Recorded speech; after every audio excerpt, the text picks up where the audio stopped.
Hey, Crypto Growth fam, how's it going? This is your host Shazib signing in. We're back with another video, guys. In this video, we will be discussing Flare Network, data as the new oil. It's going to be an interesting one, guys, so make sure to watch till the end. And folks, for those of you who are new to the channel, we primarily discuss utility coins and potential gems. If you're interested in any of that stuff, then subscribe the channel and hit the notification icon for regular videos. And you can also support the channel by becoming a Patreon, so do check that out as well, only if you're interested. And folks, keep your assets safe, and for that you guys can check out the Crypto Growth exclusive discount offer on Decent. Decent is convenient, safe, and secure. You can check out their biometric wallet, which has got a phenomenal $50 off. And you can also check out their biometric wallet 2x package, guys, which has got an astonishing $129 off, only if you follow the link in the description box below. By the way, folks, Decent supports 3000 plus of your favorite coins and tokens, and it supports 50 plus blockchain mainnets. I personally prefer storing the assets in a cold hardware wallet, so do check out Decent and be safe. Anyways, guys, now let us look into the price and chart of both Flare Network and Songbird at the time of the recording, and let's see what they have been up to lately. So, guys, this is the chart of Songbird. It is up 4.46% for the day. It is down 0.87% for the month. Nothing much over here when it comes to Songbird.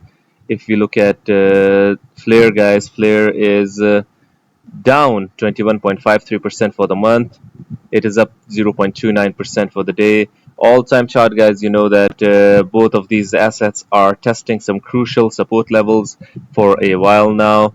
This is Songbird. It is extremely undervalued in comparison, guys, down 96.77%. Really down, guys. Anyways, guys, I found this video for you. Let me share with you. Flare Network's deep dive with Hugo Fillion. Decentralized on-off-chain data as the new oil. Shout out to King Solomon. But guys, this interview is with Hugo Fillion. He needs no introduction in the Flare community. So guys, let's see what he has to say. You have to check out the whole thing, guys. It is almost 1.5 hours long, but we're going to be looking at a certain piece of this interview. So yeah.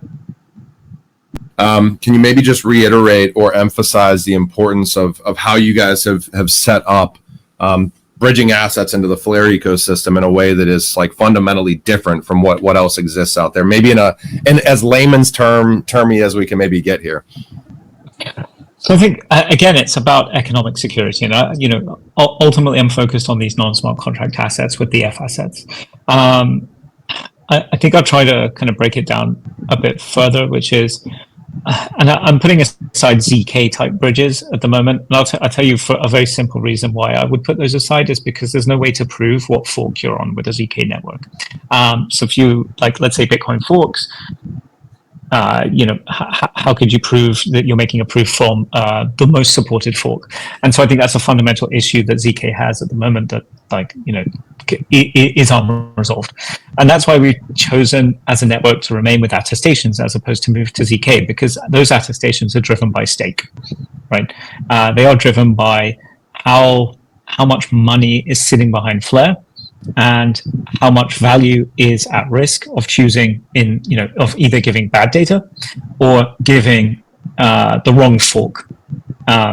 So give you a really hypothetical example. Bitcoin forks into two networks. One's, you maybe have like another Bitcoin Cash or whatever it is. There's some contention over the time over which is the official Bitcoin. Obviously, there's a fork selection rule of the longest chain, but there's going to be some period of time where you could potentially prove from both chains, and that's ultimately, it gets into kind of a form of social consensus as to which is the official fork at the end. Once you go right the way down the stack, and ultimately. You can't solve that with something like ZK. You can only solve that with putting people's money at stake. And that's why we use collateral. That's why we use stake in order to get the data. And so it's a little bit of a different way. And what we're trying to achieve with DF assets is essentially the most trust minimized bridge where you know that the funds on the bridge are protected by more collateral than has been bridged. So when the XRP ledger was voting for burn to mint and they turned it down, does that affect Flare's bridging capability in any way? Would burn to mint make it easier to bridge? No, burn to mint was just a mechanism by which I think it was something to do with Zahao. I'm not sure how you pronounce it. Sorry, but it's basically you could burn your XRP and Zahao would give you a token on the other side. But that's not at all the F asset bridging model. It's completely different. We could feasibly apply F assets to any chain with any protocol. It really doesn't matter. We won't. We'll probably only apply them to chains that are really worth doing. Yeah, I'm curious. Obviously, coming out of a good amount of the community being the XRP community as kind of Flare launched and everything else. What are your views on XRP, utility of XRP, things like that, the ecosystem as a whole, just maybe in broad strokes?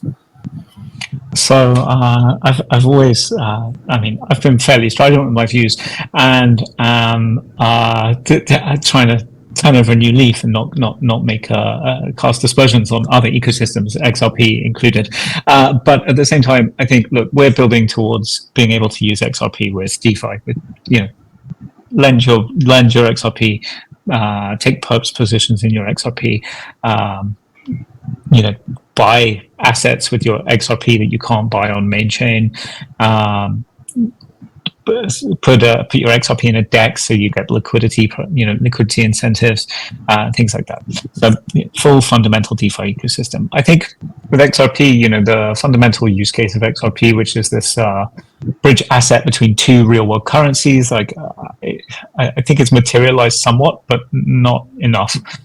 For it to be like a viable, for the value of XRP to really be reflected in the amount of business that's being done. So you have a relatively small amount of transactions of XRP relative to the market cap of XRP. Transactions for that specific use case, that is. I think XRP is a good payments network. But in order for any asset to have value, it has to have a market around it. It has to have economy around it. It has to have reasons why people need to borrow it, reasons why people need it, for other things. And that's what we're trying to achieve by bringing XRP into DeFi. Can you talk about the regulatory landscape and what you think about MiCA as well as the U.S. regulations? So I'm not a lawyer, but I guess, my fundamental view on the regulatory landscape, and I think people maybe have sometimes missed the wood for the trees on this, is that fundamentally, any good technological innovation cannot be held back for any meaningful length of period. Whether you say blockchain is a good technical innovation is, I suppose, a philosophical matter. I personally think it is. I think people having control over their assets, being able to not have to pay banks to hold their money, or whatever it is that they do, essentially being a totally gatekeeped economic system. I think that's a valuable thing. And so that's what a blockchain gives you. It gives you an economic system without gatekeeping. So fundamentally, I think it's basically Luddite. For people not to just move forward with regulations. It's here, it's not going away, it's idiotic not to let it flourish. I think I only go on hearsay about what MiCA is doing. I think it has some teething problems, but it's nice to have a regulatory environment that is at least defined. Obviously, where I live in the United Arab Emirates, they have a regulatory environment that is defined because they're much more forward-thinking than many.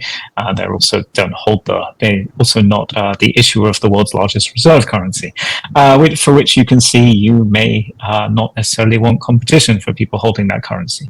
So. I don't really comment on what the Americans are doing. It's well known. It's well known that they don't, they're being quite slow with regulations, trying to fit, 100-year-old test around, how people are doing things. I hope it doesn't hold back, the use of real-world assets on chain. I think, the issuance of assets, the ability to use those assets, the ability to fractionalize assets that couldn't be fractionalized before, like houses, are hard to fractionalize. That's very interesting, and I really do hope there is a framework that emerges that preserves a lot of the value that's been built up in DeFi. Yeah, when you look, I think it's interesting, and I know that we kind of asked about your origin story and kind of the role within Flare and Flare Labs and everything else, but it's been really interesting to watch the ecosystem over the past couple of years. And I'm curious, just from your stance, what you're most, and I'm sure there's probably a lot of things, but what you are particularly proud of since Flare and Songbird launched. The data. So fundamentally, the FTSO, myself and my chief scientific officer really wrote that paper. Large shout out to chief scientific officer Nairi. We basically sat around during COVID, thinking about how to make a really robust oracle, and seeing that go from paper to testnet to Songbird to production. Seeing the oracle perform as expected, seeing the game theory play out, it's been that is what I'm most proud of. It's really exciting. It was really exciting to watch. Let's say I want to go into AI. I want to be able to use AI, an AI model, an agreed upon AI model in an application, such that the output of that agreed upon AI model, when given an input, changes something in the state of the network, and therefore does something with the application. It's all data, and all needs a way to be attested, and needs a way to be attested securely, with the greatest possible economic security. So guys, what do you guys think about Hugo Fillion and Flare Network? I would like your opinions. Do hit the comment box below and let the community know. Anyways guys, this was it for the video. If you liked it, make sure to like, share, comment, subscribe, and hit the notification icon if you're interested in utility coins and potential gems. And you can also support the channel by becoming a Patreon, so do check that out as well. Like I always say in the end, until next time, stay blessed and stay tuned. Thank you very much everyone.